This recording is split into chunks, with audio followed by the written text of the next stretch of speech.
Hey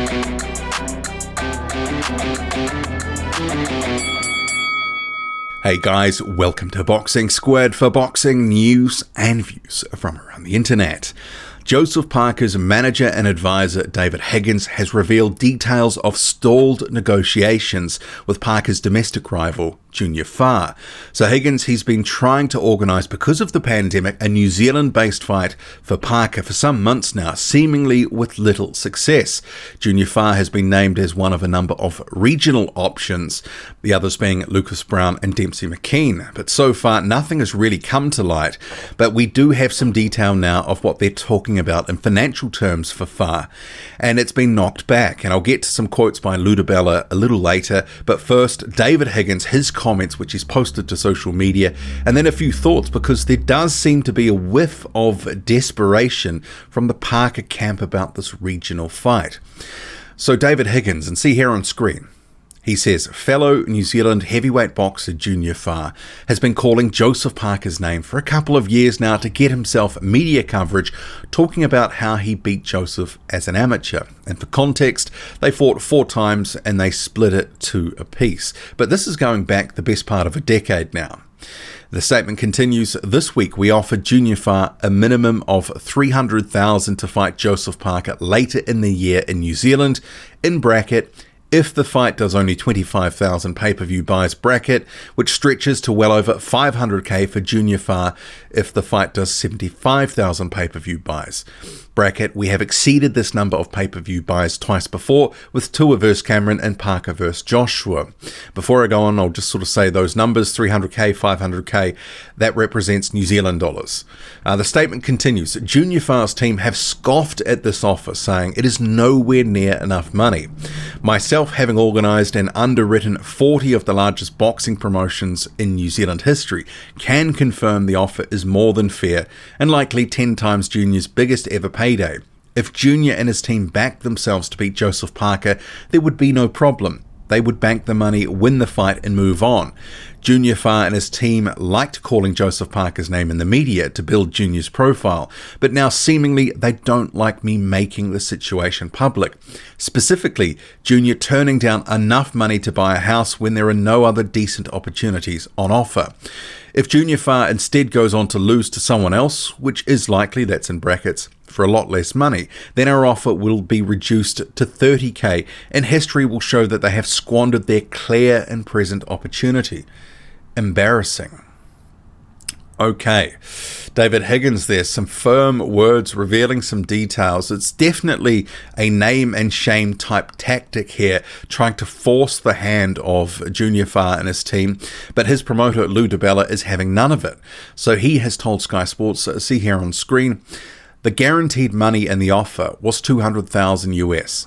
I found the offer, guarantee and upside to be totally unacceptable for one of the biggest fights in New Zealand boxing history. I didn't accept it. I will be discussing it further with Junior's team shortly. Under Higgins' offer, the fight would need to do huge business for the far side to see 500,000 New Zealand between us.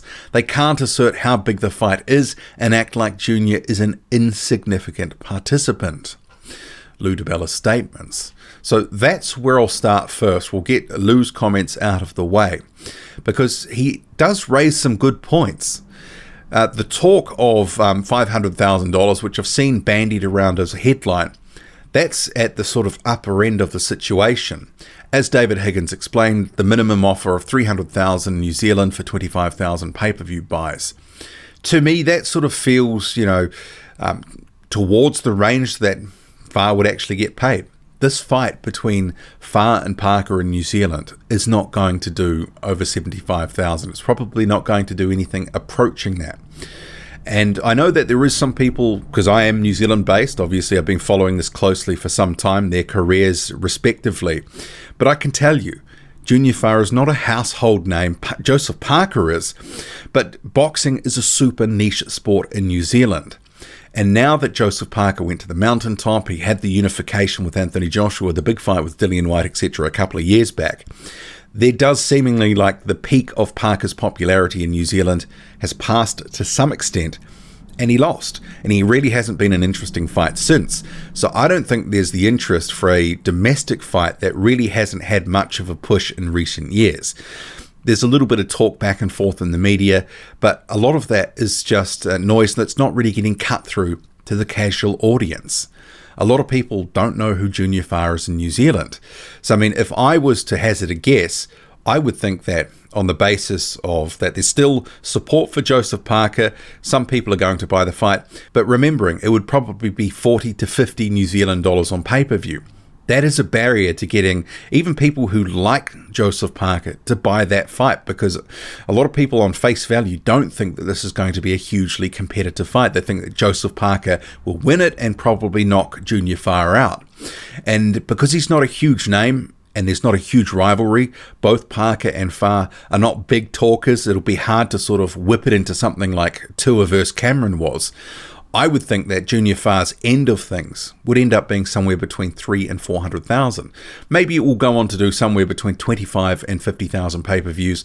But the thing is, we just don't know. And part of that is because the figures are never released publicly, except to say, you know, the figures at the upper end, like Higgins has alluded to, Joshua versus Parker, and then Tua versus Cameron, which was in 2009. We know those figures were somewhere between 75 and 85,000. In New Zealand. So this is the New Zealand record, effectively, of Tua versus Cameron at about 85,000. The Parker Joshua one, obviously, somewhere close. But, you know, you're talking some of the biggest fights in recent memory in New Zealand in terms of a New Zealand context. This, for me, doesn't actually sort of fit into that sphere. It's not going to do those sorts of numbers. And Lou DiBella is actually right when he says it is one of the biggest fights in New Zealand boxing history. But in some ways, that's almost by default. And that's because boxing is not actually a very big sport in New Zealand. There's not really many big names. And so Junior Fa and Joseph Parker, it might end up being one of the bigger ones in New Zealand boxing history, but that doesn't mean it's going to do a huge amount of business in New Zealand, if you see what I mean. But getting back to David Higgins, because why now? Why is he sort of naming and shaming? Because effectively, this is what it is.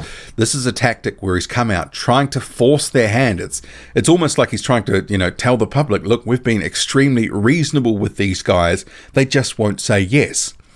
And the thing is, you know, and we can all have our opinion on this, and maybe the offer, given Junior Fa's opposition, his record is relatively padded at this point, not a household name, somewhere around 300,000 New Zealand dollars is probably not a bad offer. And if it ends up sort of having some upside, being closer to 400,000, or, you know, say at the upper end, if it did massive numbers, which I wouldn't expect, still $500,000 for a New Zealand fighter in a New Zealand boxing context is big money.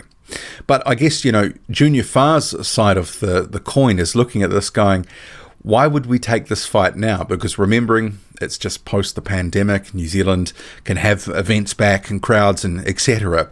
But it doesn't mean people are going to be buying this in spades. But they might look at this and go, well, why would we want to basically feed into, because remembering, Duco, Higgins, you know, have talked about this fight being outside Parker's contract with Matchroom. There's one fight left on that deal, somewhere around $2 million for Parker. But they want to have this fight outside of that. They've said Joseph Parker would be willing to take somewhere around $500,000 for this fight, way less than he otherwise would normally be getting. But part of that is because they've described it as a regional fight. Effectively, it's like a tune-up or a stay busy, high-level stay busy for Joseph Parker. That's effectively how they're looking at it. And the names that they've been talking about, you know, a lot of people, boxing fans, would say they're looking for a lower risk fight just to keep some activity going and sort of safeguard that number 2 ranking in the WBO. So if you're Junior Fa's side and you're looking at this going, really they're just trying to bring us in, you know, for convenience purposes because they're looking for that regional option, why wouldn't you push for more? But also, if they wait a year or two, they're probably thinking, well, if we take it now, we might be getting 50 cents on the dollar. And as I've said, if there was really a will to build this fight, you know, the Junior Fa side would be going out and getting some more names on their resume so that he can get a bit more parity with Joseph Parker and for the fight to be bigger and bigger in New Zealand. at the moment, it just kind of is what it is. Joseph Parker, the former champion, who'd be expected to beat a guy in Junior Far who's got some good skills, but really hasn't fought anyone of note that, in the heavyweight division that we can kind of go, well, he's going to definitely have a good show against Joseph Parker. It just hasn't been built enough, and I've said that before. But this sort of messy situation, revealing all the detail and the structure of the potential deal, it smacks to me a little bit of desperation, just because they seemingly can't find an opponent that they're happy with to sort of bang into this pay-per-view event. Lucas Brown, seemingly he's walked away, having said that he's looking at another fight, the one that was scheduled previously for him. Dempsey McKean, when I spoke to him just a little while ago, said the talks with Joseph Parker's team had really come to nothing. So obviously they've gone back to this Junior Far option, which when a couple of months ago when it was talked about, Junior Far's team, his manager Mark Cadell, who's New Zealand based, was talking huge numbers, $1 million, that sort of thing. So there's a gulf in what Junior Far's side want and what they're being offered. So effectively $300,000, which even though the talk of stretching it to well over $500,000, it's not going to do the 75,000 pay-per-view buys or above that. This is not that sort of fight. A unification with Anthony Joshua, I can understand why that got over 75,000. But a domestic clash where there's no real heat in the rivalry at the moment, no one's really baying for it. And it sort of does crack me up. I see a lot of people saying this will do huge business in New Zealand because they're two New Zealand guys. Boxing is super niche here. Joseph Parker is New Zealand boxing at this point. Beyond him, there's not a lot of attention given to the sport at all. So if he's fighting, there'll be some eyes on the sport, but if not, there really isn't. And even this fight is not a huge fight here in New Zealand at the moment. Hasn't been built right. It's not ready to do those massive numbers that I'm sure they would like to have. But it does feel like they're grasping at straws at the moment, looking for opponents. And they're so wedded to this New Zealand-based fight. And some of that is clearly because David Higgins, who runs that events company, Duco Events, which he says that, he's had 40 pay-per-view events, blah, blah, blah. He needs the cash flow to keep his business going. It feels like this fight is more about helping him out, as opposed to Joseph Parker and his career, because really, who's calling for this fight right now? No one really. And the fact that it's not being begged for by fans, and there is just lukewarm interest at this point, they really should be going offshore and with boxing resuming elsewhere and having Parker in bigger and more meaningful fights. But it's boxing, so we won't get that. But what do you make of it all? Drop a comment, loud and often, hit like, hit subscribe, follow me on Twitter, boxing_squared. I'm out.